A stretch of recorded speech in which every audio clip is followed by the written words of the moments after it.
I'm so glad that you are the change in me. How can this love be in 1,000 years? All you've done for me in my lifetime, all you've done for me, can't wrap my mind around it. I tell the world about it.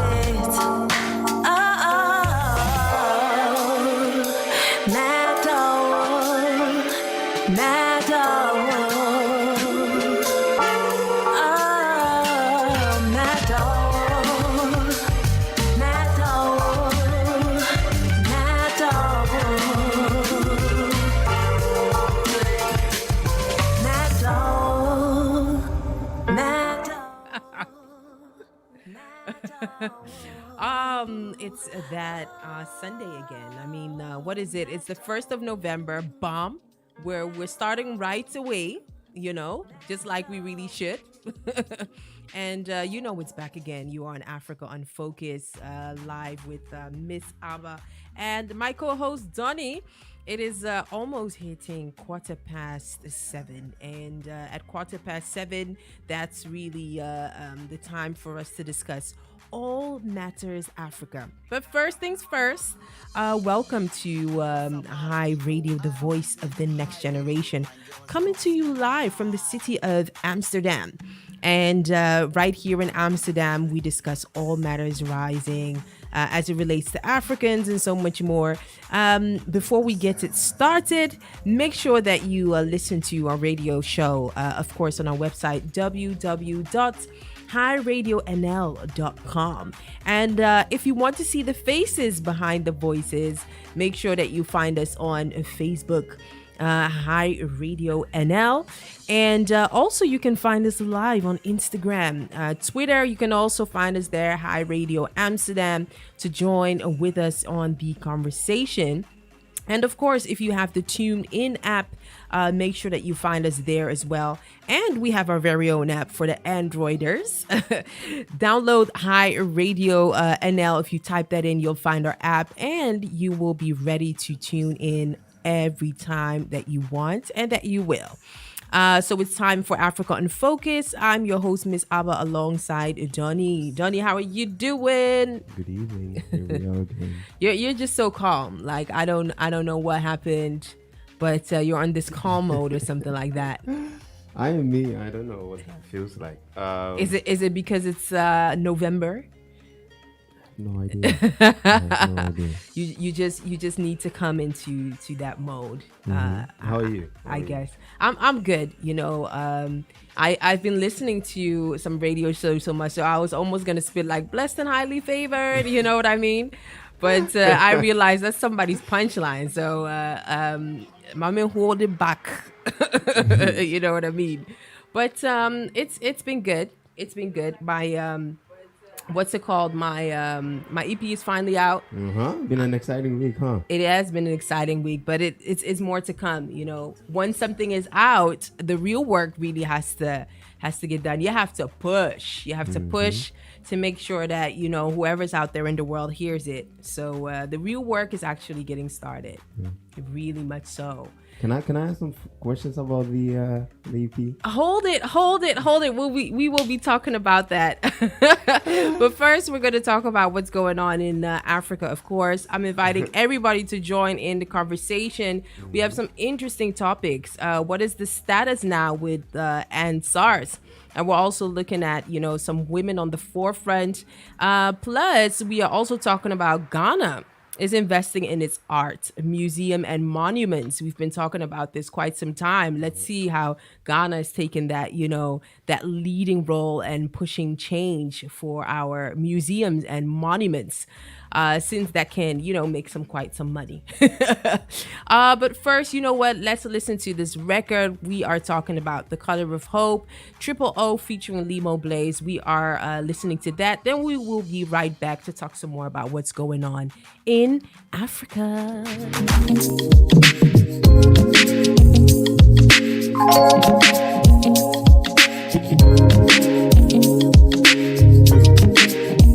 I thank you for grace every morning. I praise you in times in the morning. The little things you do, yeah. Jaja me, I trust your move, yeah. I thank you for grace every morning. I praise you in times in the morning. The little things you do, yeah. Jaja me, I trust your move, yeah. Cause you give me peace of mind, yeah. Peace when I rock the stone, yeah. A type of loving is a vibe, oh, nana. You shine me light in my darkest time, yeah. You give me peace of mind, yeah. Peace when I rock the stone, yeah. A type of loving is a vibe, oh, nana. You shine me light in my darkest time, color of my heart. I just wanna know the hope that I'm holding on to is giving me hope too, and that's no lie. I see a road to, but this time I'm looking high with my East Coast. And I realize when the hell is mine. I'ma feel something until you feel this shine. Looking for touches, but then I feel this sign. Eyes burning as I look to the sun. Serenade me something sweeter than sayings. Used to replaying, rewinding pain, looking for hope. Feeling solo, displaying the harder phases. I'm hating the thought of waking up. The monologue of a glass bottle, the imminent impact. Whilst looking in the mirror, life drops me. Who's got me? I know the storms that are causing my mind to crawl. Never let the hurt stop me. It will never stop me. The yellow brick road, I'ma walk on it properly. Side by side, you continue to hold me. New inside, you get rid of the old me. It will never stop me. The yellow brick road, I'ma walk on it properly. Side by side, you continue to hold me. New inside, you get rid of the old me. I thank you for grace every morning. I praise you in times in the morning. The little things you do, yeah. Jaja me, I trust your move, yeah. I thank you for grace every morning. I praise you in times in the morning. The little things you do, yeah. Jaja me, I trust your move, yeah. Cause you give me peace of mind, yeah. Peace when I rock the stone, yeah. A type of loving is a vibe, oh, nana. You shine me light in my darkest time, yeah. You give me peace of mind, yeah. Peace when I rock the stone, yeah. A type of loving is a vibe, oh, nana. You shine me light in my darkest time, color of my heart. You know I just wanna give you everything, so you can hold my hand and you can be my king. You know I just wanna give you everything, so you can hold my hand and you can be my king, my king. Peace of mind, yeah. Peace when I rock the star, yeah. A type of loving is a vibe, oh, nana. You shine me light in my darkest time, yeah. Cause you give me peace of mind, yeah. Peace when I rock the star, yeah. A type of loving is a vibe, oh, nana. You shine me light in my darkest time, the color of my heart. Your type of love is a showkeeper. Keeping your word, but I go deeper. East to the stone, you're a stone breaker. I'ma play the background and let you be the band leader. Go deeper, my soul healer, and I know a whole giver. I'ma roll with ya. So anywhere we can go, hold me close, you can take me. I've been looking for some face time, yeah.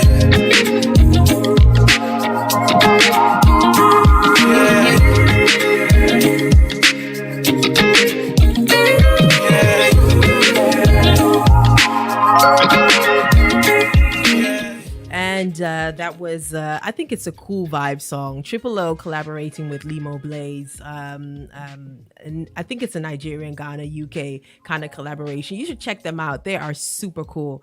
And in the meantime, you're listening to Africa Unfocused with myself and my co-host Donnie. Here on Hi Radio, the voice of the next generation. I feel hyped a bit, because it's November now.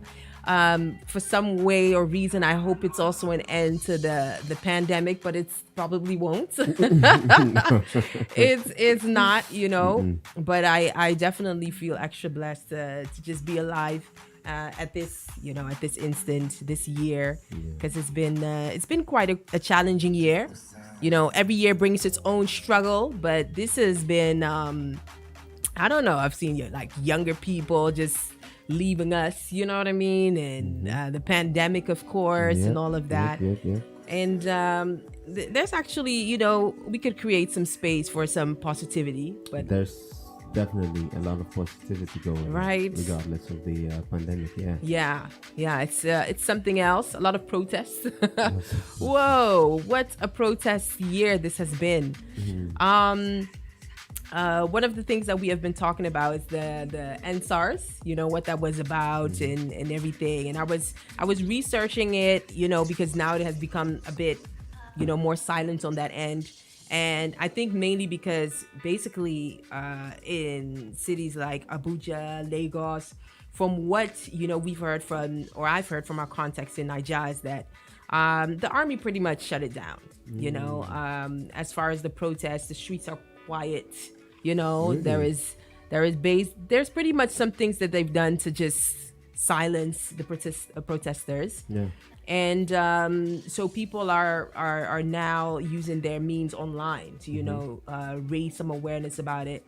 And I don't know how it's going to turn out, because I feel that as it comes to our leaders, African leaders, it needs something radical, for it to change. I am that person that really wonders, because personally, I'm not the person that would go and protest physically at a place, because I look at, okay, what can we strategically do, from behind the scenes to implement change. So I then wonder, okay, what is all of the awareness going to bring about, awareness is good, it helps, but it has to support the key activity, is it to physically remove these leaders from there? Right. Is it, are we going to overthrow something? Or, I am wondering, like, what could really implement that change? Yeah, that's the thing. So protests should be, or they are means to an objective, a goal. Right. It's not that you just protest for protesting's sake, or for creating awareness. Awareness alone, you create awareness for someone to get something, or for a message to be received for some other purpose, right? Yeah. It's like you do marketing for a product to be sold. So at the end goal is for someone to buy the product. So yeah, indeed, the protests have been this week's or past weeks. Now, exactly the question is, what now? Like, what is being done in the, let's say, behind these protests that actually that can make us see, oh, that's some real change right there. I'm also curious to see what's going to happen. But probably we can anticipate on what's going to happen by looking at previous actions that had been undertaken after protests were done.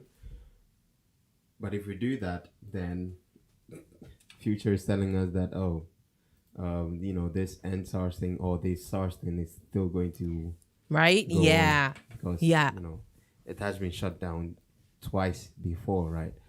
We just hope that that now we can actually get some concrete, like, proper amendments or proper restructure of, I think, the entire police system in Nigeria, and also other countries can use this as an opportunity to evaluate their way of policing and their special forces within their countries. Exactly. I'm curious to know. And one of the things that I think is very interesting about protests in general is that it's like an outcry of something that has been lingering around for a long time, especially with this NSARS or SARS thing. And this is to go back into the information for those who might not be fully informed about this. Even if you look, one read, shout out to Al Jazeera. In April last year, an example, Kofi Bartels, who is a 34-year-old radio journalist in Nigeria's River State, was filming 3 police officers from the Special Anti-Robbery Squad, which is then, SARS. So we're not talking about that sickness anymore, the virus, beating another man when they and 3 of their colleagues turned their attention to him. And in a series of tweets, he described being beaten and arrested, and they took turns to slap, punch, and kick me while I was struggling with the swollen knee. At least 6 officers, one at a time. So that's an example. Another one is also Philomena Celestine, who's 25, has also seen SARS brutality up close. in 2018. So just imagine 2 years ago. She was traveling home from her university graduation ceremony with her family in Edo State when their car was pulled over by SARS officers and her two brothers taken out. And she shares that my 4-year-old niece was in the vehicle, but they cocked their guns at our car and drove my brothers into the bush where they harassed them for over 30 minutes and accused them of being cyber criminals. And they could see my graduation gown, but that did not deter them. My sister was trembling and crying in fear. That was her experience. And these accounts are just two of many that sparked protests against the unit across Nigeria. It has been accused of harassing and physically abusing thousands of civilians since it was created in 1992. So it's been around for long. It's as old as my younger sister. The End SARS protests resulted in the Nigerian government announcing earlier this month that it would disband the unit. But this is the fourth time in as many years that the government has promised to disband or reform the unit that citizens say has terrorized them for decades.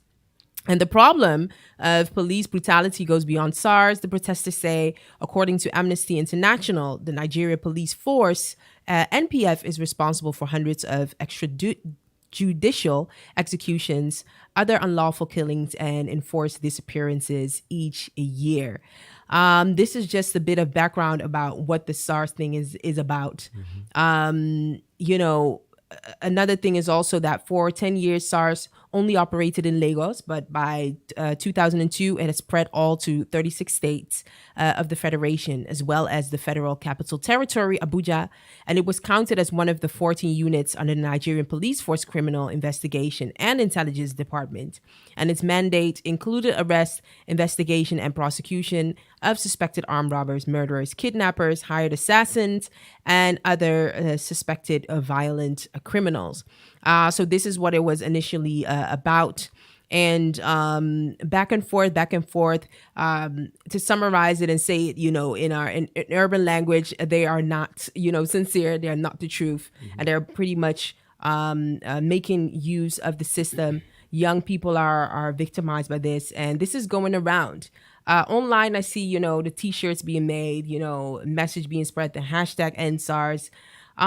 So far, though, it has been the biggest social protest the country has seen since the Occupy Nigeria movement of January 2012. We should look into that. It has attracted attention all over the world with celebrities, Kanye West, footballer Odion Igalo, John Boyega, and Twitter CEO Jack Dorsey among a list of people to have voiced support for the protest.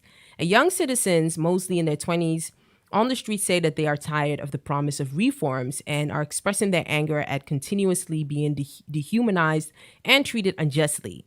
And that's really the state that we are at. I don't know what to say. I find this, when I read about this and discover more, I see as it like it has to be a major operation for change to really come in the way that it should be.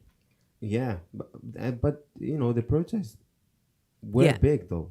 They were, right? Absolutely. And, and being that a lot of, let's say, importance. Let me put it this way: a lot of celebrities have also provided their support. Because I know Anthony Joshua, the heavyweight, the boxer, the heavyweight, all right, who is located in London. He's also shown his support, and he's been in contact with some of the organizations that organize protests in Nigeria against SARS. So there is some international backing. So that's a big thing. Right. Hoping that it will also reward in a big change within this country. And also because Nigerians are many, man. Gosh, there are many. Really. And one thing that I see in general is that we're now in a time whereby they're also like they're entering places that are like internationally, influential. Yeah. You get what I mean? There was probably a period where you had Jamaicans, being active or reaching positions, but now you really see the bit of Africans that are reaching that, international status or whatever, whether it be entertainment or they are Nigerians, so there is no way people could go around this, so as far as outreach, and as far as having a voice. Yeah. I don't think they lack any bit of that. No. I really don't believe so. That's why I find it very interesting that this week, indeed, like you're saying, it has been a bit, let's say, quiet. Yeah, So I wonder what's going on in their country. right. I wonder. Them leaders just shut it down. Let me see. In the meantime, of course, you're listening to Africa Unfocused here on High Radio. Shout out to Kweku Nesta, who is joining the conversation. And let me see what he commented. He said, "For me, will African leaders hear the cry of their people and make better policies for them? NSARS is beyond that because the protests cut across all African countries in which youth need the basic things: food, good job, security, homes, etc. in life." Really, really well said. I could definitely say that. I think, in my own words, governance is one of the problems that Africa has had. Even though our independence is not as long as 500 years or whatever. Right. But I do see that if your young people are not good, then how do you expect your future to be? Especially with that comment that we discussed last week where the president said, okay, what was it? You young people just go into agribusiness or something like that. That's so inconsiderate of what people are going through. Like, dude, do you even, hear yourself talking? Sounds like something Trump will say. Or some type of uncle, that would just be like, oh, you ungrateful youth, would just be like, be saying that. It totally disregards people's, states, the reality of what life really is. Yeah, but another reality is like life waits on no man. It doesn't. Or time waits on no man. And who doesn't work, who doesn't eat. It's like, so, yeah.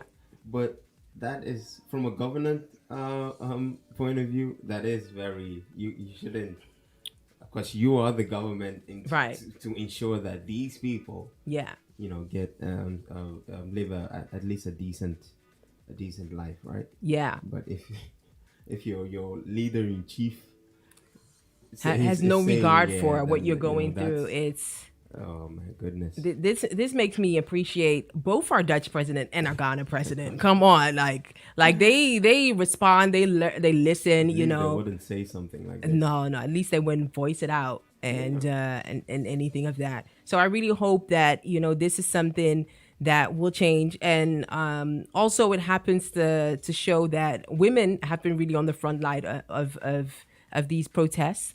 After days of NSARS demonstration across Nigeria and the diaspora, authorities on Sunday announced the dissolution of SARS and later ordered all personnel to report to the police. People are still, I think it will call for, more protests. It will be an unrestful Christmas, I think.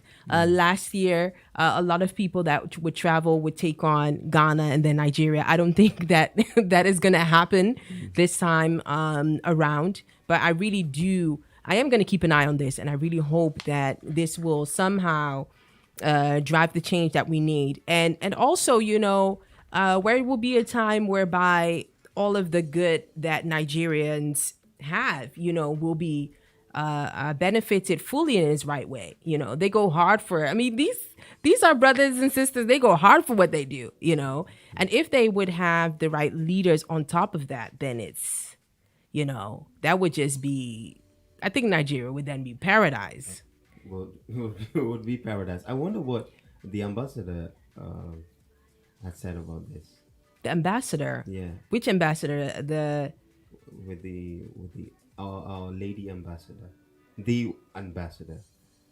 Who's that? The former United Nations ambassador, remember? Oh, yeah. Chimamanda. I haven't... The name, I I don't. Yeah, I will collect it. I am also watchful with that name because it has 3 parts. That is number one, and you have to make sure you come through with the African names. Exactly. So I'm gonna stick with the ambassador. I know, right? I haven't seen anything about it yet, but what I do know is that this year has proven that the aspect of female leadership is needed. Because, it has a sense of feeling more responsible for people. Yeah. So I will look into it and hopefully get some response for that.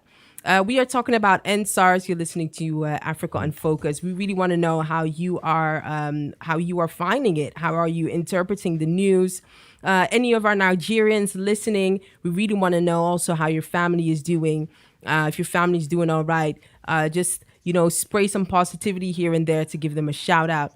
Because life is very important, and we're realizing that the more in 2020. So as far as the protests have gone a bit more silent, of course, High Radio is in its full support to make sure that the awareness continues and that the awareness could actually turn into some actions in that order. Mm-hmm. We're almost going to talk about the next topic because there's a lot going on in the world of Africans. If you are listening on Facebook or YouTube, make sure that you drop a hello. You let us know that you are tuning in from wherever you are in the world. In the meantime, let's go on to some music and be right back. And then we're going to discuss some more because it seems that, I don't know if it's our cry for, some attention for monuments, African museums and goods to have some good value for Africans. It might seem that Ghana is bringing a change to that. So we are also going to talk about that in a bit. Let's listen to Mike's Quest collaborating with Calvin Boy, Angel and Kimani on their record called Tingy Ningy. Mike's Quest. No listening to my love, no yeah.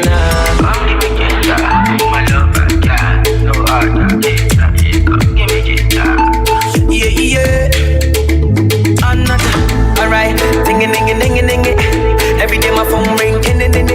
I'm here with the girl, I'm one in it. Them the feeling. Alright, chicken, lingy, lingy, lingy. My plantain chips, my killer willy. I be the girl, I'm sugar and honey. Them they feel me. What? See me at it under. That be what them call me another. Pull up my like Terry Bone Chaka. Another young dada. Alright. See me at it under. That be what them call me another. Pull up my like Terry Bone Chaka. Another young dada. Alright. Ding a ding a ding a ding a. Every day my phone ring. Ding a ding a ding a ding a ding a. Every day my phone ring. Ding a ding a. Every day my phone ring, killing it. Ding a ding a ding a ding a. Every day my phone ring, killing it. Ding a ding a ding a ding a. Come like the school bell a ringing ding a. Bad boy but me love singing ding a. Cape Coast chilling with the Philly. I've been to LA, never been to Philly. My watch glide, it no ticky ticky. And then when me go, girl a ticky ticky. Beer big box, me no clingy. Take a leap out of my book, I'm really illy. Me you can push shoes by the block, you know it's city. Back up a cuss under your head, I'm really dizzy. I'm the one who idiots, you should play with that and busy. Do I feel like killy? Do I get silly? Ding ding. My team small, got me biggie.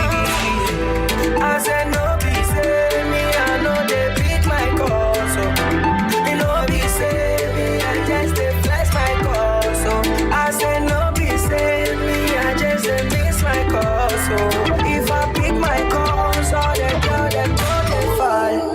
Ding a ding a ding a ding a. Every day my phone ring, ding a ding a ding a ding a ding a ding a. Every day my phone ring, ding a ding a ding a ding a ding a. Every day my phone ring, ding a ding a ding a. Every day my phone ring. Who the girl want with a G? 5:30, without me can't sleep. Oh Lord, them ring up the phone charging. Them don't like work, at least them want leech. This time in them boy try song them one dive in the bomb and them love 6ix9ine. Yeah, boy that's a my GJ. I said no, be say me, I know they beat my cause. So you know be say me, I just they flex my cause. So I said no, be say me, I just they miss my cause. So if I pick my cause, all them girl them know they fall. Ding a ding a ding a ding a. Every day my phone ring, ding a ding a ding a ding a ding a ding a. Every day my phone ring, ding a ding a ding a ding a ding a. Every day my phone ring, ding a ding a ding a ding a ding a. Every day my phone ring. Mike's Quest in the building.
tell it. I will tell it everywhere I go. You know what it is, right?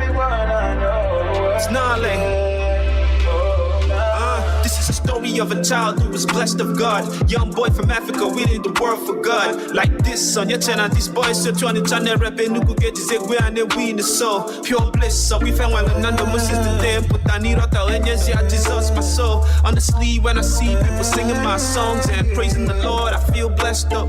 It's an honor to be used as a vessel. They told me, Nolly, you lucky you came up too fast, though. I tell them that a blessed man is a blessed man, yeah. I don't believe in luck, I believe in blessings. The one who God is blessed. The one who God is blessed. I am the one who God is blessed. I'm the blessed of God. I am the one who God is blessed. The one who God is blessed. I am the one who God is blessed. Oh, I'm the blessed of God. I am the one who God is blessed. The one who God is blessed. I am the one who God is blessed. Oh, nah, blessed of God.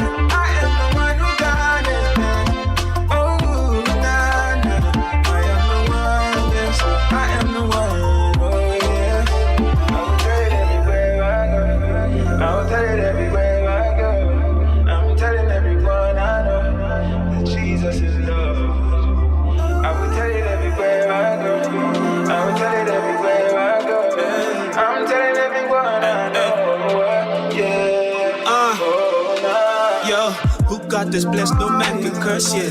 Yes, I'm the best, no one can test, yeah.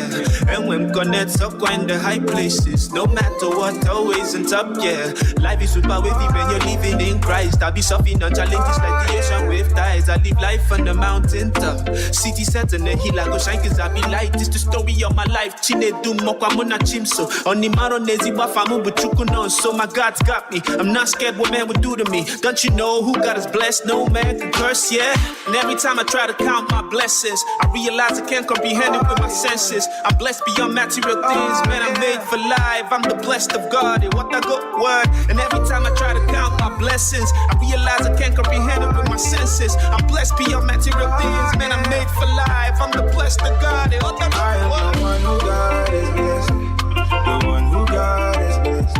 I am the one who God is blessed. I'm the blessed of God. I am the one who God is blessed. The one who God is blessed. I am the one who God is blessed. Oh, I'm the blessed of God. I am the one who God is blessed. The one who God is blessed. All right, blessed of God. I think that's very relevant for 2020 for us to remain in the thought of blessings. You're listening to Africa on Focus, and just now we listened to Blessed of God by Marizu with Limon Blaze. And before that, we just listened to Mike's Quest, who was here 2 weeks ago on the show that we engaged with, who is a producer, serial entrepreneur, and producer, and collaborating with Calvin Boy on their record called Tingy Ningy. And that's what we are. Here it is, Africa Unfocused. I just want to give a shout out to all of you who are engaging in the conversation on Facebook, on YouTube. I am going to be sure to check all of the comments that also drop there to ensure that your comment gets heard. We are talking about all things happening in Africa and in our world. Africa on Focus, we share our success stories. We talk about what's happening in the world of global Africans. And that's really what we are here for. Alongside Donnie, my co-host, we talk about earlier on, NSARS has been a topic for the last 3 to 4 weeks because, you know, that topic has really been on the rise, as well as social media, as well as on newspapers and so on and so on. And we just wanted to shed some light on that. We'll be keeping an eye on the news there. Also for our Nigerian listeners, wherever you are in the world, how's your family doing back home, how you are doing, make sure that you drop a comment and let us know so that we could show some moral support. Let's talk about the world of economics. You know, a lot of times in our news, we talk about, you know, how China, you know, is looking for that piece of the pie, the African piece of the pie. The world is fighting over Africa. I remember, I think I looked at one. What's the English word for it? It's illustration that relate to politics and stuff. There is a specific word for it. I'll find it.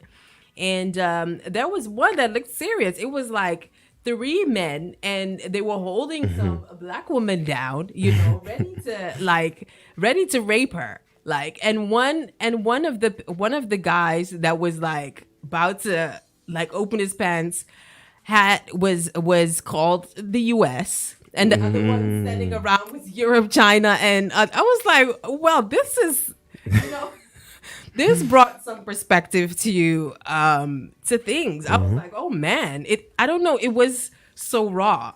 I don't know. I haven't seen such a graphic before that was just, and it didn't even show detail or anything, but just the picture. So just the picture, and like, that US about to like open his pants, and I was like, gosh, who drew this? And I didn't look at who drew it, but it did bring something into perspective that the conversation is ongoing as to, who is now owning Africa. When is Africa and its people finally going to take their ownerships and ownership in all aspects and so forth? Well, it seems that, Turkey wants to deepen ties with African nations as well. And I don't know if we should be suspicious, but the pandemic should not slow down the momentum in Turkey-Africa relations. President Erdogan says, we're noting the target is to raise the bilateral trade volume to over $50 billion in the next few years. Turkish companies have continued their work in Africa with devotion despite logistical issues and coronavirus-related measures. President Recep Tayyip Erdogan said last week. Erdogan's remarks came during his speech at the opening ceremony of the virtual Turkey Africa Economy and Business Forum, which kicked off also a few weeks ago. They, which is called the Turkish companies, have so far undertaken nearly 70 billion worth of projects across the continent. That is serious. The market value of these projects has exceeded 6 billion, the president noted. Organized by Turkey's Foreign Economic Relations Board in cooperation with the Trade Ministry and the African Union, the two-day event looks to lay new ground to strengthen Turkey's existing relations with the continent, and while providing new opportunities amid the critical period of the coronavirus pandemic. Looking here, it seems that this has been ongoing, and Turkish companies setting foot on African soil.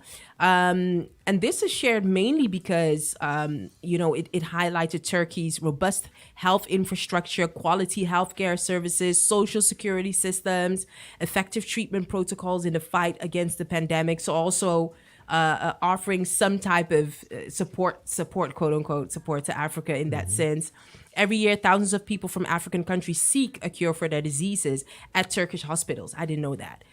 The president noted, and he said that we can further advance our cooperation in this area, which has many dimensions such as investment, technical support, pharmaceutical and medical equipment trade, and health tourism.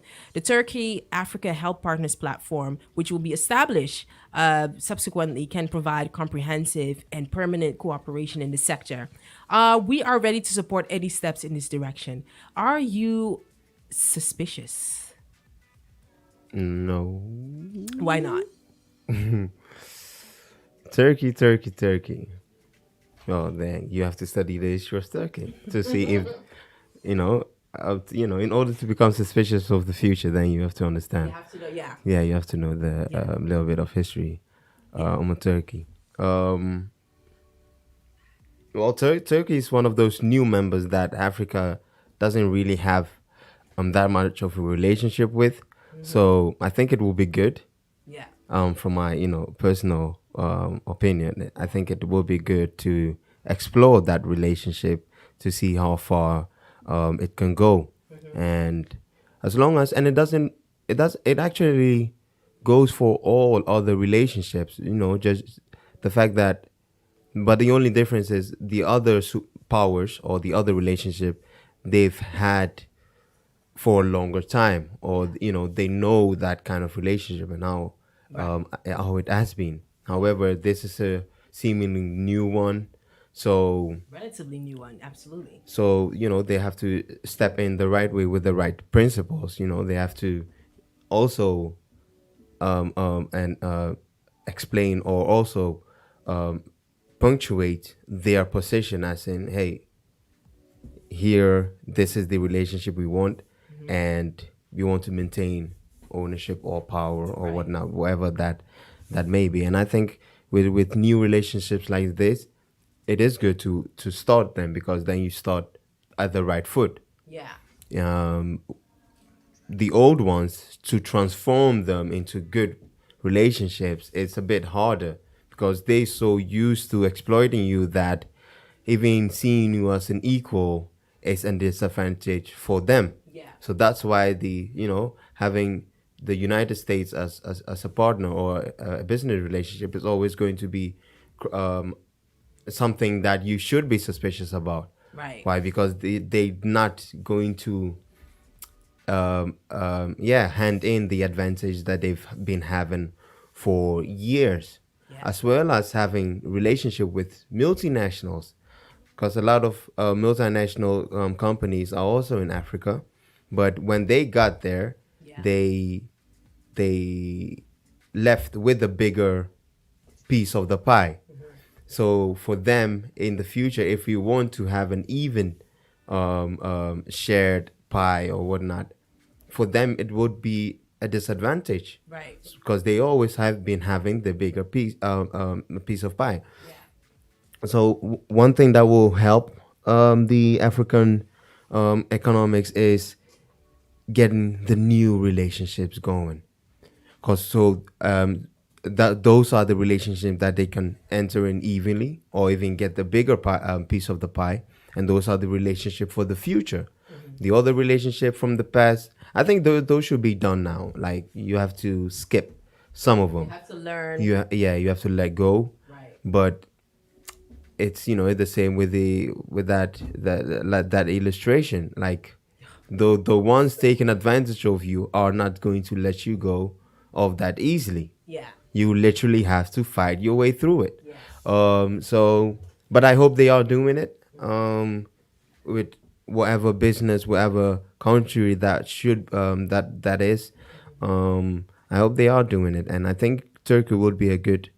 I can't say if Turkey is going to be a good relationship, but the fact that it's a new one gives them, like, it's a clean sheet of hey, let's do it this right from the beginning, so that we don't have to suffer for it in the future. But it's very complicated, as I went through some of the details about Turkey, because Turkey up till today is still not part of the European Union.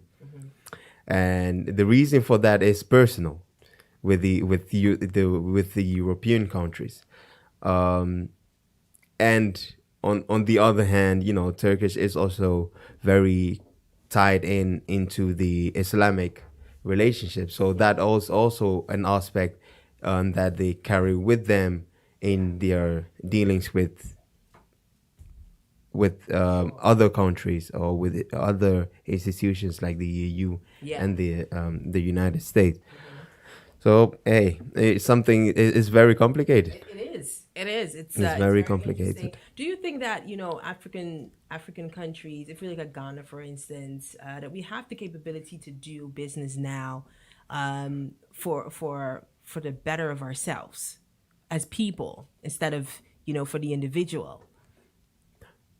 So Ghana doing good business for Ghana. Business, then the one that has been done before. We're looking at 50 years. Well, they should be able to, but what was that? I think it was in 2016 or 2008 or 12, where they found a new place, or they found oil in a new area, and the deal that was struck with that was bad. Yeah. Right. So it was like, how are you still taking deals like these in the year 2016 or 2012? Which is quite recent. Yeah. So that doesn't give any hope that we still on the short side of things, or we still, let's say, taking the smaller piece just to Yeah. fill our own pockets or our own stomach, Yeah. right? But yes, is that leadership that we're looking for? Is that leadership that goes, hey, if it doesn't profit the majority of Ghana citizens, like, and actually profit them, then I don't want to have to do anything with it. But you literally have to, because it's not only about the deal itself, but it's also about how you restructure the revenue of that, and to allow it to trickle down onto the to the boy or girl who is going to school. Yeah. So there's a whole system behind that. Yeah. You can still get a good deal, but if there's a bad system or governance system behind those deals, guess what? You can struck that 50-50 deal with Starbucks, for instance, but before that 50 before your 50 share goes down to the boy in school, boy and girl going to the school, in between, this minister has taken his cut, this department of education have taken their part, this and that. This auntie has came in and bought a new apartment for $1 million without any kids, whatnot. So once it gets to the school institution that these children are going to, there's nothing left. Right. So now the kid who could have profited from the good deals that Ghana has been, the good relationships that Ghana has been making with national with countries and companies, Yeah. that brings in more revenue, and more revenue will allow the government to do better for the nation. Now they don't see any bit of that. Yeah. So yeah, it's one thing to get new relationships, get new economic deals, but it's another thing to have a system behind that ensures that any advantage is also trickled down to the So that you don't have that effect of having one factory in a neighborhood and all of the people around it are broke. You know what I mean? Exactly. That doesn't make That's sense at all. that's a good example, right? Which is like one of the most disappointing that I always see in documentaries. And you have one major factory company, Yep. but the people living in the area are, Broke, or the fact that because people were saying China and Africa, that's a good thing. China and Ghana is good, but China, when they go to Ghana, for instance, and they have this mine going on, they bring on their own people, they bring on their equipment. All right, they might employ some Ghanaians working there, fine. Yeah. But China builds roads Yeah. in Ghana to transport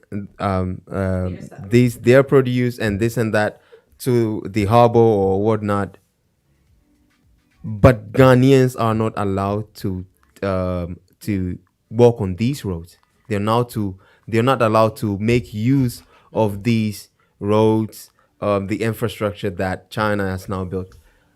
Rightfully so. Why? Because they're the ones who built it. But they build it on Ghanaian soil. So it's like, and this also the deal. Like, how does a government sit there and then someone comes and build their own and go like, oh yeah, no, you guys cannot cross this road and make use of it. Why? Because no, we have this deal with your government that this is ours.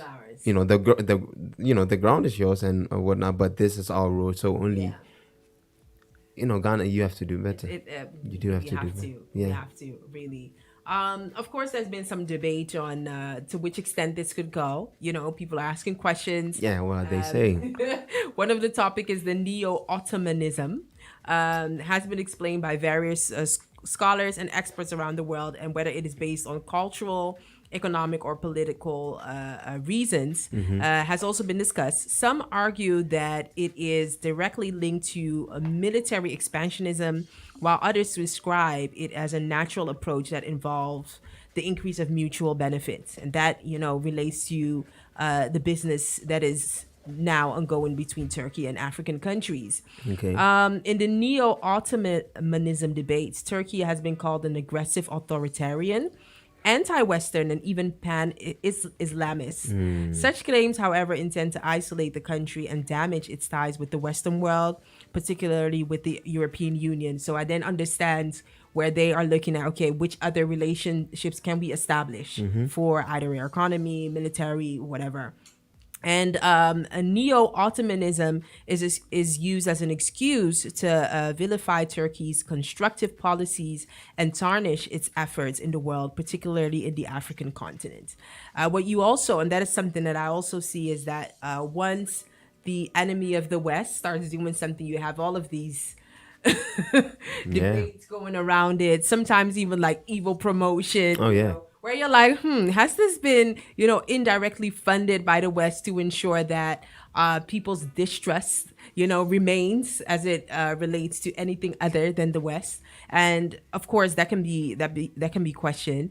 But for those of you who might not know, neo-Ottomanism is an imperialist Turkish political ideology that, in its broader sense, promotes greater political engagement of the Republic of Turkey within regions formerly under the rule of Ottoman Empire. I feel like I'm going back into history, and so that is really what it means. There's a story behind that I would definitely recommend for you to find out, because the story is like it's especially for those who love history will definitely have a liking for it. But of course, people question it. On the other hand, it could be business as usual. In general, Turkey has been struggling in its attempt to reconnect with forgotten allies in Africa, while at the same time trying to conceptualize the world in its own way. And those who refer to the presence of the capital city on the continent as an imperialistic endeavor forget the will and power of the local people. Any post on social platforms by African citizens would go viral, and people have learned to resist and not to bend to colonialists anymore. The world today is not the one that was once exploited by the Westerner powers. Countries such as Algeria, India, China, Turkey, and many others are stronger than before, and nations today are more united than ever before. So that is their general analysis. Could that be said about Africa? That's one thing that I want to hear, for particular African countries. Now it's just really where we have to look at, okay, is there something behind it? Is this, to grow its power? Yeah, is this Ottomanism? I've never heard of that. I have, at history, I did get a piece of that. There's a whole of the Ottoman Empire, but not the movement right. or Ottomanism. Yeah. We don't say Britanism. No, you don't. But Britain was also an empire. It was, and it should be called that way, actually.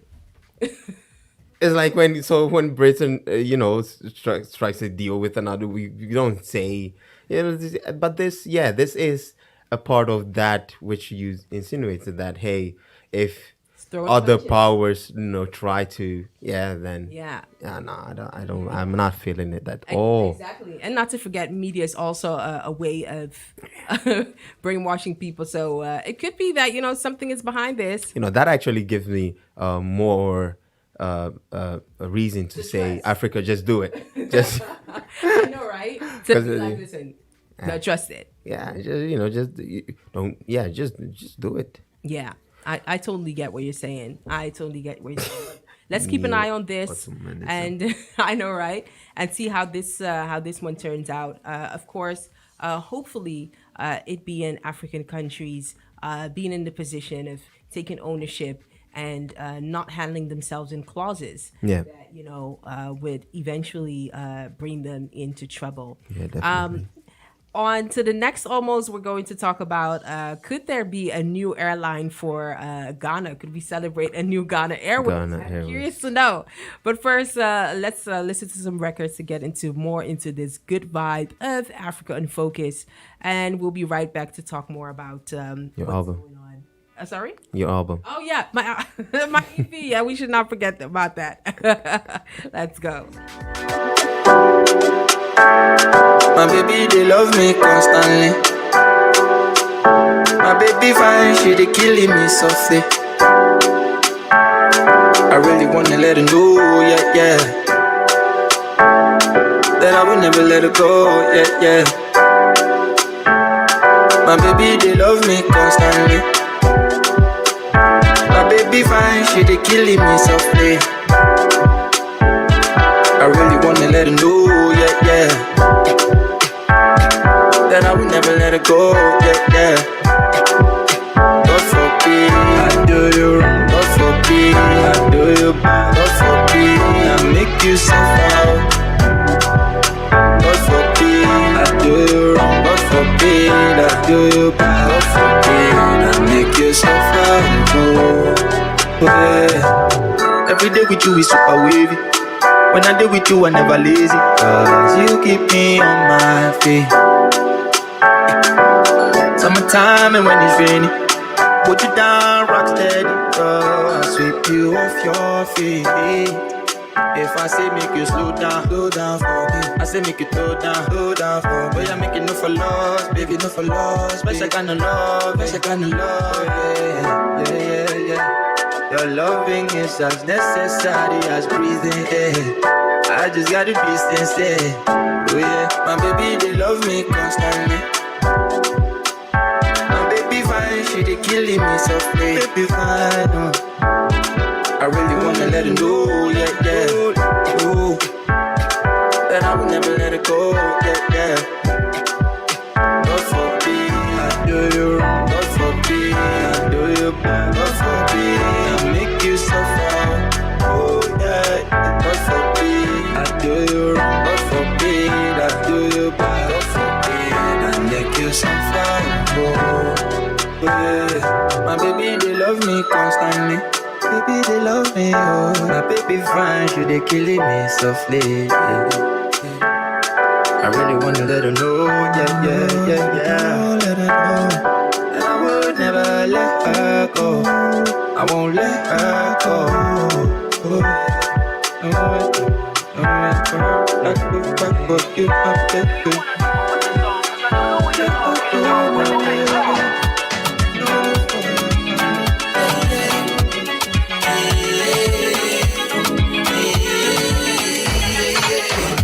Can I give you my daddy energy? A little bit to you and some more from me. I have gratitude is the thing I see. I close to my heart is the place to be. It's another song to make you come around. It's another song to make I hold you down. It's another song to make you come around, make I hold you down. It's another song to make you come around. It's another song to make I hold you down. It's another song to make you come around, make I hold you down. Can you stand the rain? Would you let me swim to drown? If I took the pain, would you let me hold you down? All I want to confess my interest. Hope that you notice me. Anytime we lock eyes, you look right in the dream. Just imagine me. Oh my days, it causes confusion. Every day is an easy solution. 10 times we go do it fantastic. Gymnastic make you feel elastic. Oh my days, it causes confusion. Every day is an easy solution. 10 times we go do it fantastic. So make you ring my line, let us sing twice. It's another song to make you come around. It's another song to make I hold you down. It's another song to make you come around, make I hold you down. It's another song to make you come around. It's another song to make I hold you down. It's another song to make you come around, make I hold you down. I make you dead, so make I hold you down. So make I hold you down. And you go there for my crown. One time with the energy. Up front, we give me energy. Dream love with the energy. Different little guap of every energy. Oh my yeah, yeah, yeah. Oh yeah, yeah, yeah. Oh yeah, yeah, yeah, yeah, yeah, yeah, yeah, yeah, yeah. Now you with it, put me on a non-stop, yeah. If you ever leave me, I go run short, yeah. Put me on time, make a no fault, yeah. And if you know before you up, I done lost, yeah. Even when I dey under some pressure, you dey come cool on my tension. You dey come through with affection. Too many things, oh my God, I know if you mention. You dey for me when everybody can dey run from me. I give it up for your company, yo. Take it all away if you distract me, yo. Yeah, call up the call. No be everybody, yeah, they follow the dog. If you know the God, make you call up the call. Call up the call. Eyes have not seen, ears have not heard of what the Lord is about to do for me. Eyes have not seen, ears have not heard of what the Lord is about to change in my life. Eyes have not seen, ears have not heard of what the Lord is about to do in me. Eyes have not seen, ears have not heard of what the Lord is about to do in me. Everybody had it, follow the talk.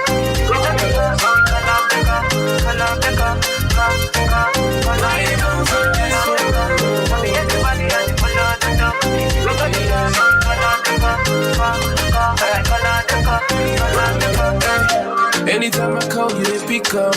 When I'm so lonely, you they link up, Lord. Even when I fall, you they pick up. I know my God and I'm station. Yeah, not by power, not by my oh yeah. By your spirit, says the Lord, oh yeah. If they come for me like a flood, you go raise your stand up against them on time. You there for me when everybody run forsake me. How about you? I give it up for your company. Take it all away if you distract me. Got up the God, no be everybody that they follow the talk. If you know be can make you put up a stop, on top.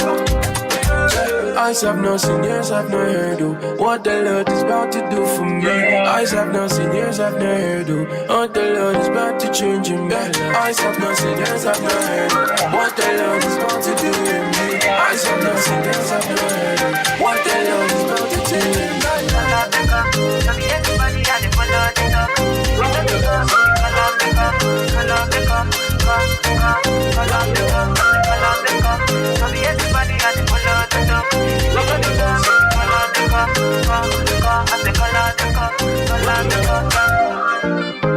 talk. Sweet Savior on the mix. All right, and you're still listening to Africa Unfocused right here on High Radio, straight from the city of Amsterdam. I'm your host, MS.ABA, alongside my co-host Donnie, and we are talking about all things happening in the world of African, shall we call it. And if you are on the go, be sure to also listen to us on TuneIn. You can simply also go to our website, www.HiRadioNl, and tune into this show. If you're on social media, we are live on YouTube and Facebook, where you can see faces to these voices. Interact with us. Let us know what you're thinking. We would most definitely like to hear from you wherever you are in parts of the world. Let's give you a shout out. Shout out to Nshaba Kweku Isiam, who says, hello guys, nice to see you back on the screens. In the building. And good to see you too. Yeah. She is labeled a follower milestone. I don't know what Facebook is trying to mean with that, but She's labeled with the follower milestone. Oh, that's... I don't know what that means, but then she's an active follower. Just put it that way. And earlier on, we talked about NSARS, about the status of that. We talked about business relationship between Turkey and African countries. Where do we see this going? And now we are on to talk about that it could be that there is a room for a Ghana Airways. Ghana Airways, oh my gosh. Why are you laughing? I'm laughing because Ghana Airways is like, it deserves a documentary. It deserves a museum. The rise and fall of Ghana Airways. You know what I mean? I've heard people talking about like, oh yeah, it was good, but they didn't have the right infrastructure for it. All kinds of people were asking free tickets. They didn't make sure it was sustainable. All of that. I do remember at one of my business partner's office, he had a mini Ghana Airways on his desk. I think it was some project he did about Ghana coffins or whatever, and it was a mini coffin kind of thing, but then a Ghana Airways, plane. What else? I think that restaurant in nearby the airport. Yeah. That's like a deserted airplane. I think it's a Ghana Airways. I will check it, but I think it's a Ghana Airways plane Plane where you and- get to go inside and have your dinner, whatever. I think it is. I don't even know if people like. I remember a plane being restructured into or being reformed into a restaurant. Yeah, that one. But I'll research it. I'll ask one of the people. But I think that's also Ghana Airways one. While Ghana signs a joint airline deal with Egypt, bypassing Ethiopia, Egypt Air has signed an agreement with Ghana to create a national airline after a similar deal with Ethiopian Airlines fell through. I didn't even know about that. Egypt Air is the national carrier of Egypt, signed a memorandum of understanding with the government of Ghana on October 21st to create a Ghanaian national aviation company with a joint Egyptian-Ghanaian investment. According to Captain Roshdi Zakaria, chairman of the board of directors of the Egypt Air Holding Company, Zakaria said on October 22nd that this partnership is the product of the Egyptian political leadership and government's push to strengthen cooperation, support bilateral relations, and exchange expertise with African countries in various fields, including the air transportation industry. Well, look at that. I am wondering where this is going to go to. If we look at here, in September, the Egyptian Ministry of Finance vowed to secure 3 billion Egyptian pounds in long-term financing from the Central Bank of Egypt to help maintain Egypt Air's operations, placing it in a position to support Ghana in relaunching its national career. So I guess this is their way of, expanding and then saving the company. The recent agreement comes at a time when the International Air Transport Association expects aviation demand to rise 45% of 2019 levels, with nearly 70 million passengers in Africa in 2021. A full return to 2019 levels is not expected until 2023. Very interesting in this moment, because now it's like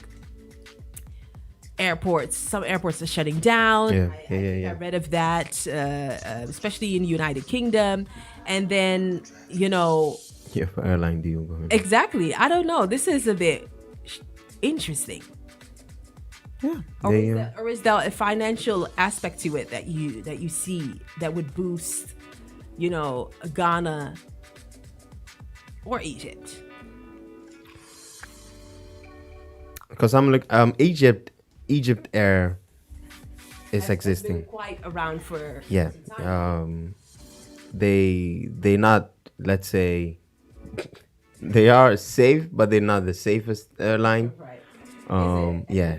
Have you flown Egypt Air before? No, but looking up online, you can tell that, because I think some of their plane have crashed.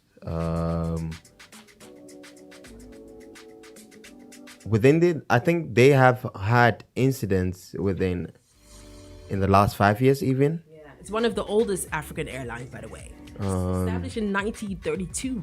1932, that's long. And the only airline in North Africa and the Middle East. Are they independent? Because I was just trying to find that out, if they are under any other airline. I think they are, because it's the only airline in North Africa and the Middle East that is a member of the Star Alliance. Mm-hmm. So I think that Star Alliance would be the umbrella corporation. The largest airline alliance in the world. Okay, so it's an alliance, doesn't say as much. The airline provides services to more than 80 destinations worldwide. It doesn't say if it's independent. That's a good question. Then I would assume they are independent. Right. Which is interesting. So now what they are doing is they're trying to get other country airlines under theirs, but then African country airlines, which is great. It's like you have Air France, and Air France now partly owns KLM, so kind of like and KLM is a lot smaller than the company Air France. So if Egypt Air is going to say, all right, so you can have your own Ghana Airways, and it's going to be part of Egypt airline, I'm like, hey, fine, it's so that means we have another option of taking. But is it going to profit Ghana? I don't think so, because that's why they had to let it go. because airline business wasn't profit in Ghana. And from what I know, this footballer, Baby Jet, I forgot his name. Asamoah Gyan. Baby Jet. How you remember his I know. Oh, baby, yeah, Asamoah Gyan. He's been busy. Last 5 years he's been every like he's had videos or in an interviews of his he was talking about this airline that he really wants to get going in Africa or in Ghana, but for I think for private people. So it's going to be I think a luxurious airline but he did want to make it big for like it's seen as a Ghanaian airline thing. But he was like, hey, this aviation business is totally different than any other business, and it cost him a lot of money. Why? Because he wanted to get his flying license or something like that. He has to get that. Like he single-handedly wanted to. Yeah, well, I don't think he wants to be a pilot, but his company has to get the necessary license for safety and all those things, and then they can start on something. But they have to do it small, and I think we discussed this on the show once. But they have to do it like small, and then if it goes well, they do it for a summer something, and then if it goes well, they can do it for multiple periods in a year, and probably like something that is ongoing within a year. But this is Ghana doing it, and now you have like Egypt Airlines providing, because I think that's the only thing they I hope that is what they want to do, other than let's say having Egypt Air in Ghana. That would be different. Like please, we also have our own name. Can we have our own airline? So if they do provide Ghana with the necessary fundings and let's see equipment and necessary knowledge to operate their own airline, it will be good. But whether that's going to be profitable for Ghana, I doubt that. I highly doubt that. I really have no idea about the business of aviation. No aviation. I would believe that it's capital intensive. You should check this when you buy a ticket, because there's a breakdown of your ticket price, and then it says this percent of tax goes here, and then you have this cost there, and this and that. All that you should see how little goes to the airport, and then from there you can probably tell, is that airport or that country even benefiting from your ticket purchase. So it's not a business where you could connect it to the GDP or no. I see. And yeah. It's interesting because on one hand, in the West, what is it? Nearly 200 airports across the UK and Europe are at risk of going bust within months due to dramatic collapse in the air travel caused by coronavirus pandemic. The European airports trade body warned last Tuesday. And then on the other hand, people are establishing airline companies. It makes me just think of, okay, so no, they prepare for the future. You can't, like a lot of people cannot be in this pandemic, and there's within business or within entrepreneurship, it's good to adapt quickly to your to circumstances, right? But the other hand, the people who want to take chances and risk are those looking into the future. So. Airline this is one of those great risks that you can take, or even keeping or purchasing an airport. For some of them are going, let's say, bankrupt. There's no income there, so some other institution or some other company can say, not making any money, all right, how much can I buy this airport? Why? Because I suspect after coronavirus, this airport might transform into an international airport, like they trying to do they actually did with Lelystad. Lelystad Airport just got opened or was about to get open, and then Corona pandemic hit. Even during Corona, they managed to operate that airport for some months. So what was their idea? Was it to bring like Nothing. okay. Which kind of flights were on there? But they still had staff. Ah, I see. Nothing. And but Lelystad is also part of the Schiphol, Amsterdam Schiphol. It's theirs. Right. But it's costing them a lot of money. Okay, I see. Okay, so I see the thought process there. So building another base to support, what's incoming. And it was supposed to be some international flights were supposed to go there. Why? Because Schiphol is crowded as it is. Yeah. And then coronavirus hit. So another, an important thing here, or the possibilities here, all right. Do we shut it down completely? Do we sell it? Yeah. Are we going to maintain it and to see what happens after coronavirus? Most likely they're going to, because they already pumped a lot of money into that airport. It was supposed to open, I think, 2 years ago or last year. Yeah. But then didn't.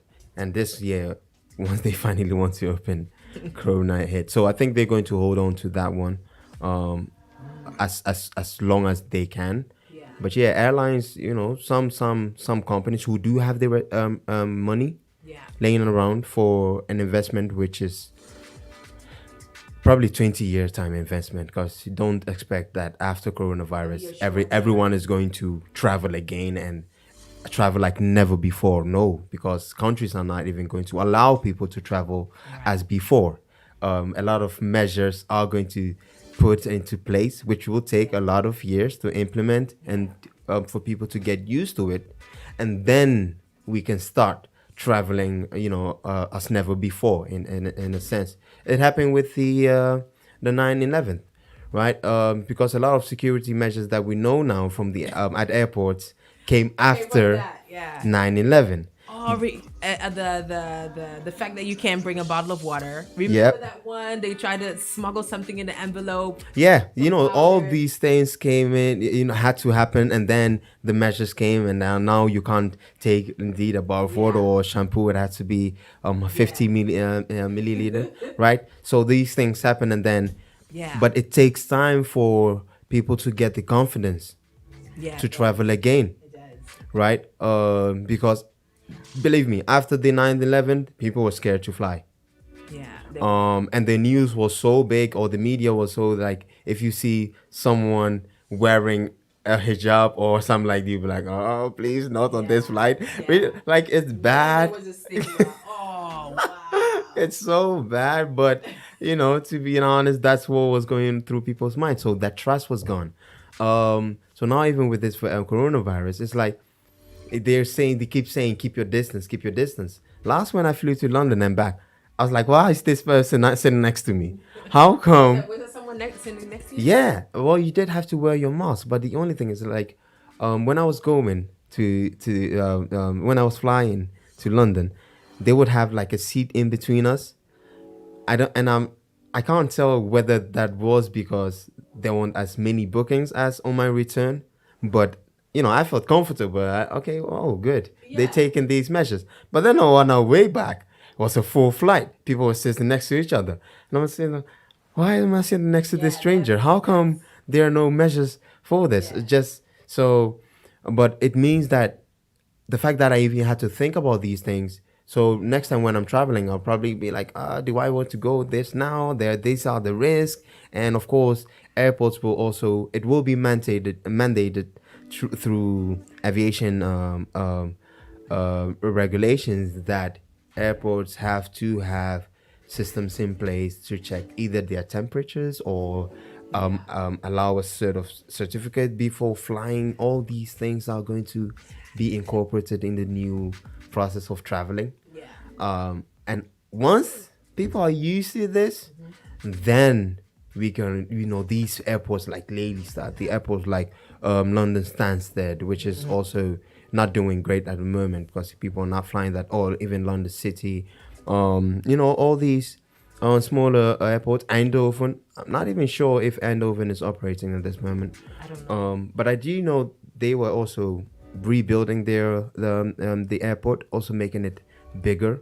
But yeah, all these airports to finally start cashing in on whatever loss that they have been experiencing during this pandemic. So it's a big risk there. It's a big risk. Yeah, absolutely. Absolutely. I wonder how this is going to turn out. Yeah, for the West, it's interesting. It might be, that the tables will be turned, and African economies will receive a boost by airline agreements, and so far, now the deal is concluded with the Ghanaian government. So far, it now requires approval from the Ghanaian Parliament to proceed with implementation. So it's a strategy. It's aimed to gain competitive advantage over its Egyptian competitor, and also for Ghana's side, it also has a strategy. Can they not have big men in business or Ghanaian business or like celebrities joined in, fundings for another Ghana Airlines? If I'm not sure about the status of that. Unless they're not interested in, the footballers, or something, yeah. Or they even say that, it takes billionaires to come on board, and we don't have too many of them. Did they say that? That's what I've heard. Oh, that's really what I've heard. Yeah. It's something else, and we'll be keeping an eye on this interesting, what is it? Collaboration, partnership, or whatever that is. You stay on the topic of airlines. Airlines. 'Cause I think the Dutch government also have something with KLM going on, right? Man. Yeah, that one. KLM has been suffering. Oh, they've been suffering. You know what? Yeah. You know one thing that KLM, last time I was on their flight, was it that I discovered that they are the only ones, what was it? The only fully Dutch owned or something like that. They are quite unique in their ownership. Yeah, they were. Or something like that. Yeah, KLM belongs to the government. Yeah. To the state. Let's Okay, say. to the state, right? Yeah. And pandemic has been really serious, and KLM, of course, had to go for that loan because, especially in March, April, man, things were down up until September, wasn't it? August, September, or something ish. And right now, it has been announced that Dutch government suspends rescue loan for KLM. Yeah. Sounds harsh because I'm like, hey, this is your piece of business, be proud of it. But it doesn't work like that. KLM's proposed restructuring plan has been rejected by the Dutch government over the failure to secure crucial union commitments. And the airline will not be permitted to take further draws on the loans put forward to support the carrier. The Dutch Finance Ministry has informed Parliament that the first draw on the loan, amounting to 277 million, was made on 26th of August, with a 665 million draw on a revolving credit facility on the same day. But the ministry says the government will not make a second tranche available until KLM's restructuring plan meets the satisfaction of the state. KLM submitted its restructuring plan on the 1st of October, but it has been trying to secure commitments from unions over labor contributions, which, as a condition of the loan, need to run for the loan's full term. This is really interesting. Yeah. Really interesting for airlines. I mean, it's a bit of, Dutch pride, international. People say, flying with KLM is the best. Air France KLM Group has unveiled third quarter figures showing that KLM made an operating loss of 234 million in the 3 months to 30th of September, and just over 1 billion in the first 9 months of this year. That's harsh, man. That is harsh. Oh, that's bad. Those amounts are amounts that I can't debate over. Like, I'm not even part of that conversation, that billionaire type of amounts. But it includes what's it called, salaries. It includes operating costs. That's a lot. Yeah, that is. Yeah, that is. I wonder what that union thing is that the Dutch government wants from KLM. What were the requirements? I wonder that. Yeah, I think in general, I think Union what's commitments. really Dutch, is okay. Show me how are you going to make sure it comes back? What is your plan? Yeah. So I Or think it's part of that. or because I think KLM laid off, I think 20% in the first in the second month of this pandemic, I think, and then later on they laid another 30%. So in total, they've been laying people off within the pandemic. If you lay people off, they now the government have to pay those people, Yeah. right? Exactly. And as well as support you as a company. Yeah. So I think that's where Dutch government is looking at KLM. Hey, but you taking this amount of loan from us, and you still giving us your problems through firing your people, which it could be one of the things. So it's like, hey, okay, right, give us show us something that shows that I can see that. us supporting you is also you supporting us. Yeah. Because now you can keep the people and we support you, and then those people don't have to apply for an UVFA again or whatnot, and all those things that come from from your company. Makes sense. So I think they're looking in that direction a bit, but nevertheless, because KLM is partly owned by Air France, the Dutch government is also looking at Air France as in What are you doing? what are you doing? But Air France is also going through this whole, and I don't know what their figures are, but I know if KLM is losing, Air France is also losing. Yeah. But yeah, KLM was a profitable division for Air France. I know that because we did a business case on that in the uni. So it saddens people when to hear, and I know Air France is also sad by the fact that KLM is suffering this much. That's why the ticket prices to Ghana were high and remain high. Come on, lower some price now so people can go to their motherland. Last time I checked, depending on when you're coming, you're going to come in. It was it was all right. What would make it stern is the test that you have to pay, because you're paying $150 double, and you're paying on as you go, and you're paying as you come. Do you have to get testing when you go in? I mean, like, do they check at this airport? Yeah. Because I know Ghana requires like a proof when you get there. Yeah. But do you have to? So I do believe so. I still have to check. I still have to purchase mine, but from what I hear, it's still So that would make because that would 150, 150, 150, 150. That's 600 only for testing. Yeah, on top of your thing. It's painful.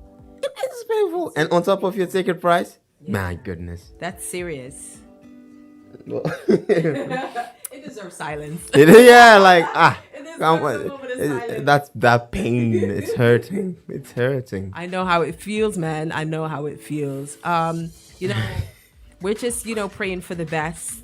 But you can actually go to Ghana with KLM next week for €700 and return like a week after, or 650, which is a good price, right? In November. Yeah, it is. It is. Go to Ghana 2 weeks for 650. Still do your testing though for another 600, but the ticket price is low. It's all right. The ticket price is low. I haven't seen the thousands yet. December. Have you? Yeah, December. Like that week of 16th, because I was trying to go there. And that week. All right. That's when they, 2 weeks. Yeah, because that 2 weeks will lead you in the last week of December, but also that New Year's the week. That one is hitting 1,000. Yeah, like the return makes it very, very, very, very expensive as well. Okay. So I'm looking at going and then maybe coming. Yeah, you should before the New Year's Eve. Odd dates, like odd, like 27th of December, like those type of. That's really what you. There is always this 4-week period where traveling within that week is just, it's like, unless you have a sponsor. Yeah, exactly. you can't pay out of your own pocket. It's just way too it's too painful. And I think that starts like a week before Christmas and then a week after till a week after New Year's, because a lot of celebration and thing going on. People want to see this and that. And now I do consider it being a safe space, going back home. Their life is going back to normal more. The cases are closed. Of course, the double checkup makes sure that, not a lot of people enter the country with COVID. I think I even recently saw a list of the countries that, dealt with COVID the best way. I think Ghana was even among. I think Ghana was at listed number 5 or 3 or something like that. So what you now see is, it's become this safe space, and they're like, let me go back home and just, get out of this life a bit closer to normal. Yeah, it will be good. It's a great opportunity to get relaxed. Absolutely. It's interesting times. I think it hasn't been a while where Africa is really considered a safer space than, the West, the great West is going on. So yeah, man, we might end up running into each other on the motherland. Let's see how them prices. I still have, my ticket because I was going to go in March. And March was really where I was canceled. So you got that voucher, huh? I got the voucher. I also have a couple of vouchers laying around, so let's redeem those. Yes. Exactly. Let's redeem those vouchers. Hell yeah. Shout out to vouchers. Ghana appoints experts to draw up radical new plan for museums and monuments. Committee will advise on cultural initiatives in the country and research Ghanaian objects held in international collections. Look at that. Ghana has appointed 13-person committee to advise the government on a radical new direction for the country's museum and cultural heritage sites. The President's Committee on Museums and Monuments will be run by the Accra-based A&O Institute of Arts and Knowledge and chaired by the International Development Advisor Edward Ayensu, a former senior scientist at the Smithsonian's National Museum of Natural History in Washington, D.C. According to a press statement, the committee aims to investigate radical new ways of presenting narratives, as well as engaging communities from across social divides in Ghana, so that they might see themselves properly represented in their museums. A report of their findings will be published in late 2020, examining the history and current organization of the Ghana Museums and Monuments Board, which was established in 1957. On the eve of independence from British colonial rule. I didn't even know that. I neither did I. Listen, that's news. A bit of history. The board is responsible for museums across the country, including the National Museum in Accra, as well as Ghana's UNESCO World Heritage Sites, 10 traditional Asante Kingdom buildings near Kumasi, and 28 coastal forts and castles, European outposts of the gold trade, and later the transatlantic slave trade. The reports which they will produce will consider a new structure and financial framework for the museum's board, as well as proposing educational initiatives, architectural projects, and research on Ghanaian objects in international museum collections. The study is funded with a $50,000 research grant awarded to A&O by George Soros's Open Society Foundations as part of a 4-year, $15 million commitment to bolster initiatives aimed at repatriating looted cultural heritage to African countries. That is really interesting. Last one also, a strong museum sector can help to reflect to our people who we are, where we have come from, how we might move forward, and how we connect with the rest of the world, said the Ghanaian President Nana Akufo-Addo in a statement anticipating a new way forward for museums and cultures that the whole world can look to. What do you think? Good. Yeah, I think it's good. And I'm actually happy that this is like, that this has been initiated. I don't know who the experts exactly are, but what are the best way can you put together to a group of experts that know art, that know museums, and that could ensure that the history is well represented, number one, and also ensure that the value, definitely. connected to what we have is ensured. I think this is good. I find it interesting that they would, because it's like museum and stuff. Not a lot of People don't look into that. right.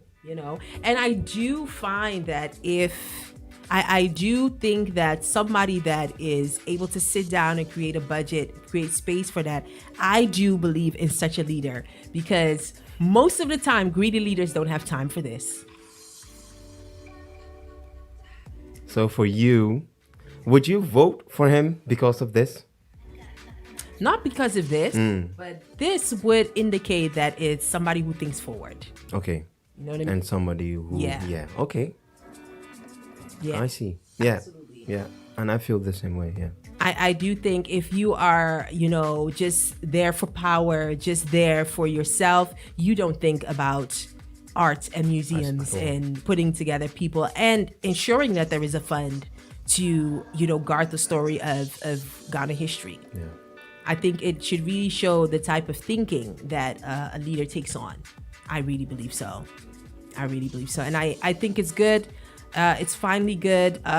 Even if they decide to, remember the looted artisans, which we talked about, even if it decides to stay in the Netherlands or in Rotterdam, because they have one world museum that also has some Ghana items.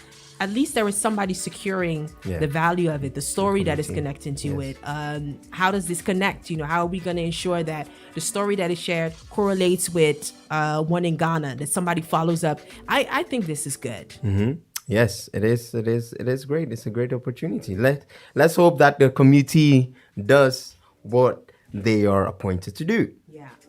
Because they are receiving 50,000 for research and also being backed by 15 million or something like that. Exactly, for an extensive period. So, hey, this is a lot of money, which could be squandered around if not, used in a proper manner. Yeah. And arts is one of those departments where, like, things can disappear. and people don't care, even here it's even though here the value is treated different, it often suffers budget exactly cuts. because the things will be organized, and because the return on it doesn't necessarily have to be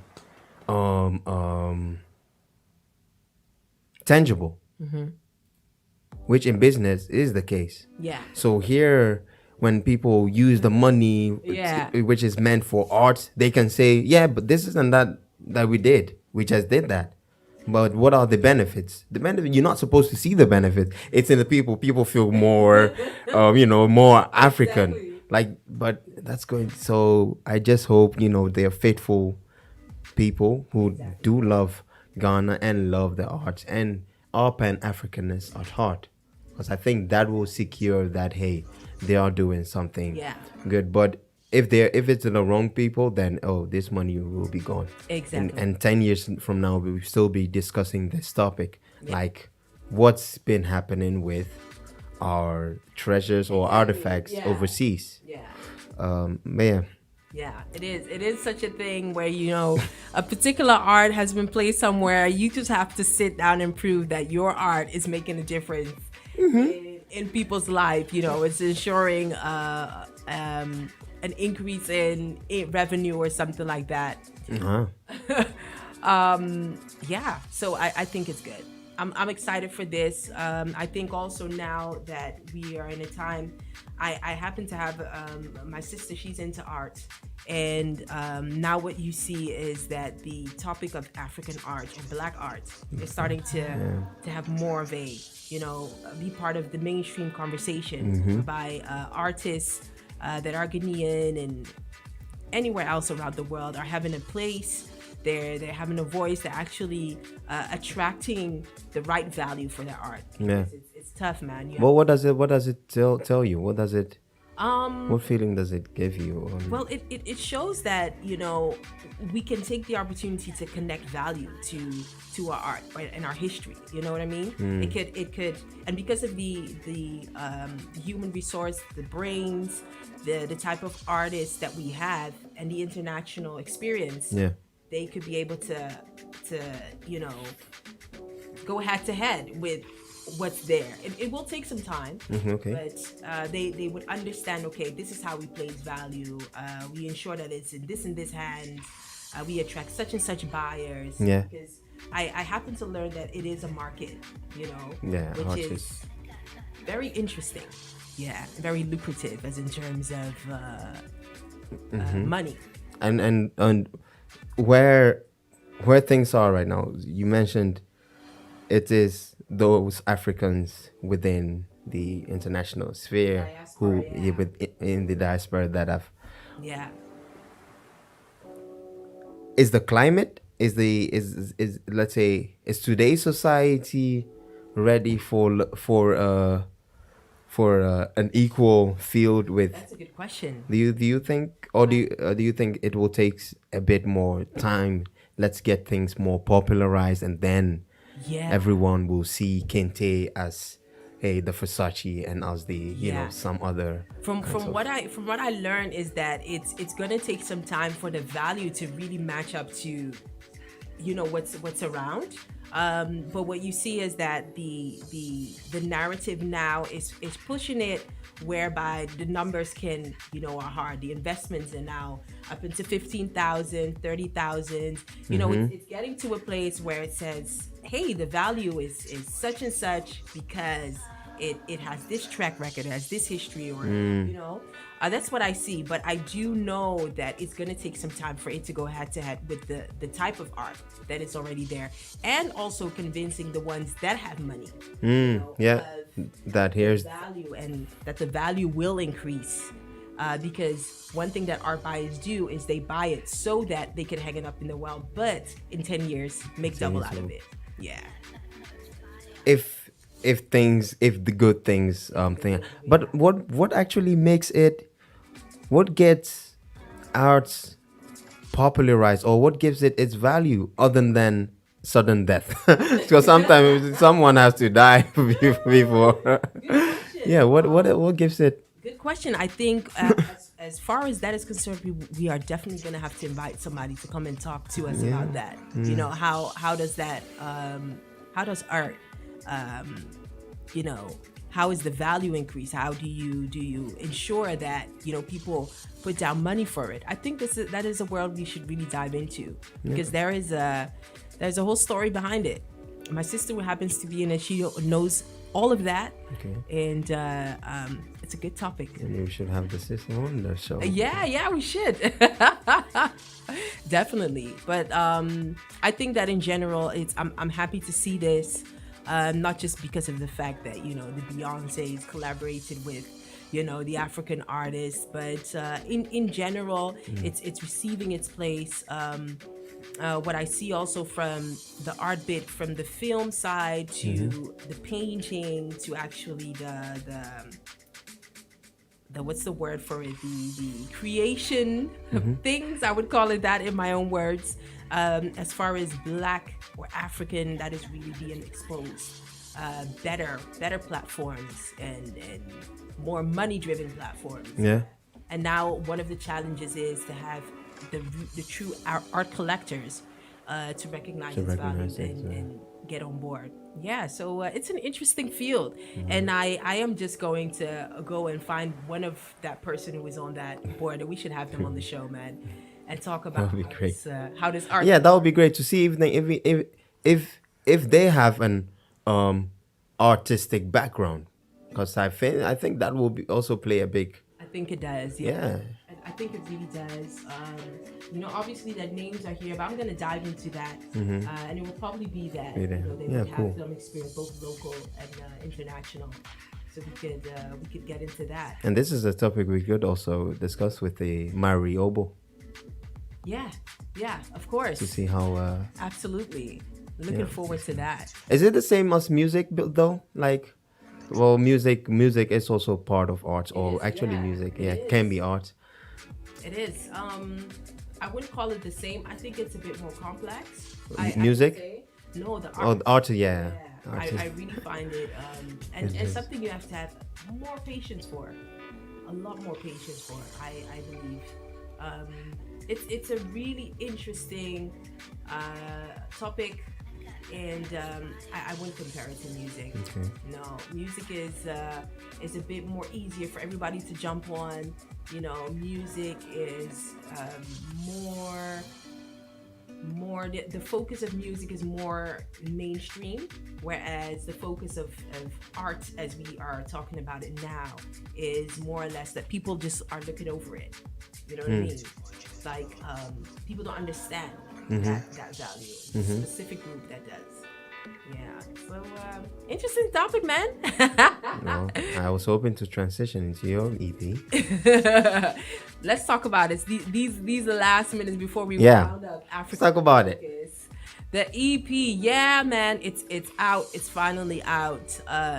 My EP called Rooted, 7 songs compilation. Is it an album or an EP? It's an EP. Why not an album?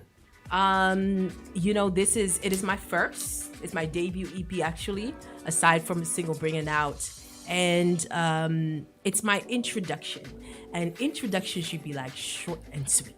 You know what I mean? And yeah, so I really wanted to start with because it's a mini album. That's really what it is, an EP. To introduce myself and to really look at. I know what my sound is, but I really needed something to kind of introduce me to where I was at, where I'm going. And you feel like you've accomplished that with this album? Yeah, man. This EP is actually one that I keep EP. thinking, Keep saying album. I keep thinking, you know, hello, y'all, or Dineho, is that the right word for it? Shout out to you. So yeah, with this EP, I've been actually working on it since 2012. What? Yes, and the journey of that was writing songs, thinking I was ready for it, and then I listened back to it with a producer who listened, and it was like, nah, the production, the quality, you have to go back into the studio and reform it. You know what I mean? What I get what you're trying to say, but I like the production a lot. It's high quality. Thank you. Yeah, that's the bit that it needed. It needed that quality. It needed that investment, Yeah. money wise as well. So I then took the time to start, you know, selecting the producers and really working on them. Actually, my plan was to bring it out in 2017, but then I discovered of myself that I actually enjoy live music a lot. You know, it has to be live. It has to be electronic music is good, but I've grown up around live music, and I want that element to come up, and that needs investment. So you said I'm gonna push it back, to ensure that. Okay, so what made this year the right time to put it out and not last year? Yeah. Okay. So first thing is that resources. I've been blessed with people that believe in my dream and that were able to help me with putting the resources together. So resources meaning that production, you know, all of that video and all of that stuff. Because one thing is that you can push for a single, but it has to lead up to something, you know. That's why an album is there, because it's a project. Yeah, right. You know what I mean? It's a project, and you know, once the project, I needed the resources to really get that project done. Single was there, of course, but to really have it lead up to more and that like distinctive sound. I recognize it. You put different types of music on the I did, EP, yeah. but still maintaining a core. Yeah. And I'm going to ask you what that core is to see if I recognize that core. And of course, that core was actually introduced in your introduction of the EP. Oh yeah, you heard it? Yeah, listening to it, I'm like, what is she talking about? But you know, that was a strong introduction. So I was listening to the. That's good. I was saying, all right, do I hear what she says? Right. You know, this is her core. But for the listeners, what was your core in making this EP and selecting these songs the way you did for this EP? Yeah, that's a good question. I think, it had to connect with where I'm from, you know, culturally and also thought wise, at which place I was in my thinking. You know what I mean? And that rooted bit really had to do with, a lot of times we try to look for ourselves outside and elsewhere, but there is a lot in us, that we keep ignoring and not seeing that still small voice. So message wise, it had to connect with that. And then as far as sound was concerned, I felt, it had to kind of take me back to the early years where I was a younger girl. My dad used to organize a African festival. It was held in Delft. It's the second largest African festival here. And, a lot of these top traditional artists really came on and rocked the stage. And I really wanted something that would connect me with that. There was a vibe to it. There, my mom would sell food. I would sell condensed milk, Oh, wow. And reaching the night when the performances would happen, they would sell these glow-in-the-dark bracelets and all of that. And you just have these people, barefooted, dancing to the guitar sounds and all of that. And I really wanted to connect with that. So, that's why you hear them drums in the introduction. And, the guitar, we brought back a bit of highlight funk from the early 90s. We brought back a particular tick that you hear in Ghana music, tick, tick, tick, tick, tick. And then we added a funk to that as well.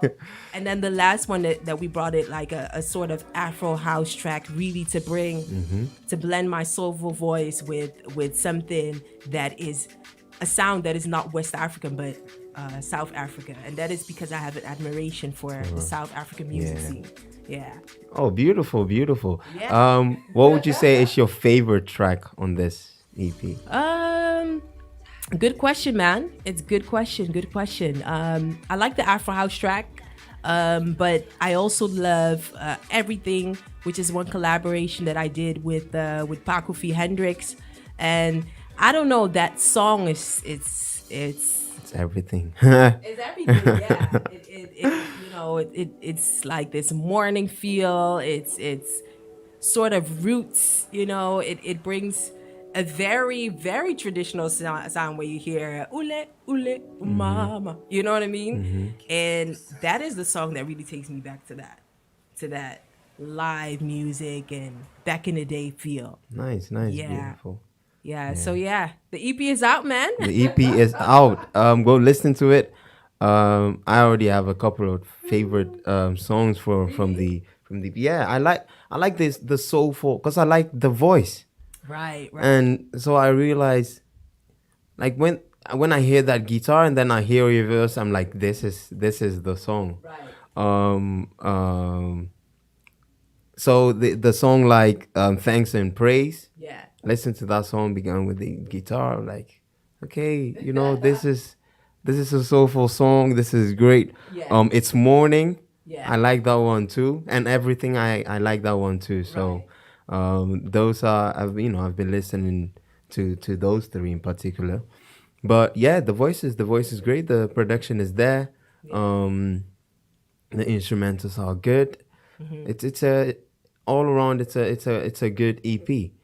For whom is this? For who is this? Who's this EP, man? Is it for women in your age group or your lifestyle, or is it for young adults in general, or is it for the older generation? Like, whom were you thinking about or were you thinking about yourself and just expressing who you were and then putting that onto production and creating this EP? That's a really good question. Making this, I really thought about, of course, me, who identify with other women, but a funny thing is actually the larger part of my following, or the one that's like true fan, is male.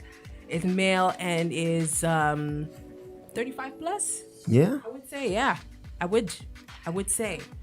Yeah, and if it comes to the ladies, of course, you have some young ones, the 23 and stuff like that. But for some reason, it connects with with men, and I won't say older because 35 is not older at all. At all. But you do see that it connects with I wouldn't call it mature listeners, but it's a particular that have a liking for the music where, you know, time is taken for. You know what I mean? It's a type of listener that, you know, if a song is too easy, they'll be like, oh, no, I don't like. I need a song that's, you know. Give me some soulful lyrics. Exactly. Give me something. Yeah. Which has a thought process, which has, you know, an instrumentation that just takes you somewhere else. So you realize that who it connects with is a particular person and the type of person that I like to hang out with, because these are people that, you know, are just would come to me and just be like, oh yeah, you know, just where you have a good talk with, and not where it's oh yeah, but I didn't like your dress, this, you know, that type of shallow talk. It's really people that connect on. Did you write all the lyrics yourself? Most of it, like 80%. Of course, the everything, Pakofi co-wrote it. It's Morning. He also came up with a few, you know, here and there. Thanks and Praises myself. And the producer T-Babs, who is based in Lagos, with the Afro House song, he really came up with the melody, and then I wrote it. Yeah. Nice, so good talented people around. Yep, you heard it. Yep. Definitely. Nice. I know that next time when I'm going to introduce an album and I need to have an interview with, I'm going to have you conduct the interview. Oh yeah. You have a way of bringing that story to life. Oh yeah. And absolutely love it. Absolutely love it. All right. Well, we have reached the end of Africa on Focus. Yes. Of course, we are going to be back next week and talk about some more stuff. We're tuning out. Make sure that you follow all of the other shows on HiRadioNl. Of course, every day you can listen through our app, and Meet on Fridays, Gary Jr. and all of the rest that come up with their shows. So make sure that you look out for that. We'll be back next week. Follow me on all your social media platforms, MS.ABA, MS.ABA. We will be connecting really soon. Stay blessed, stay safe, and catch you next week. See ya.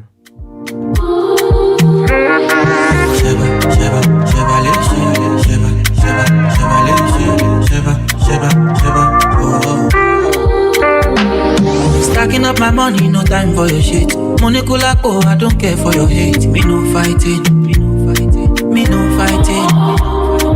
Throwing down drums from bungalow out there. I did my penthouse, you can't even reach me. Me no frightened.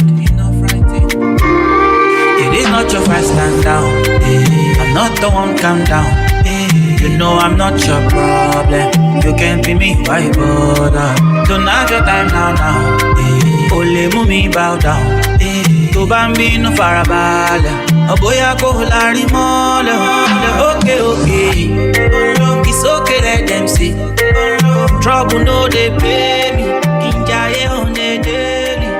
Okay. We go there, okay. I just want to hear me. Look.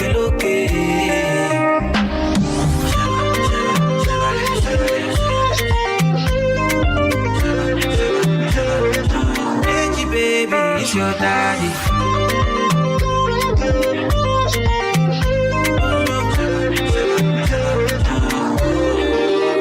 My grace, you define. I get it times two. You dey eye me. Let me remind you. No, they try me. But to bury me, go my berry. Yeah. You got my attention. Now what you gon' do? You the tension, but you let kung fu. But I cool it down. Cause me no fighting. It's not your fight, stand down. I'm not the one, calm down. You know I'm not your problem. You can't be me, why bother? Don't have your time now. Ole mumi bow down. To bambino farabale. Aboya ko lari.